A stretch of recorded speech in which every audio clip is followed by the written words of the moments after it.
النهارده بيتكلم عن حروف الجر. النهارده هنتكلم عن حروف الجر.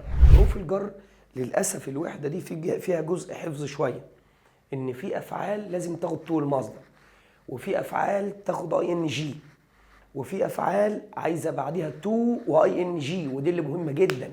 مش كل تو بعديها مصدر. هام جدا. ايه المهم ده يا باشا؟ قاعده ريكومند وسجست. عندي ريكومند معناها يوصي، وعندي سجست معناها يقترح. هشرح لك القاعده كانك في ثالثه ثانوي بالمره، هديها لك كلها بالمره. ريكومند وسجست. وكلمه انسيست معناها يصر على، واسك معناها يسال. وعندك كمان I recommend وsuggest وانسيست واسك وادفايس معناها ينصح.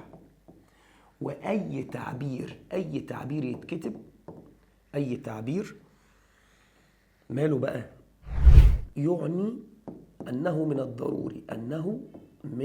الضروري. اي تعبير معناه انه من الضروري، زي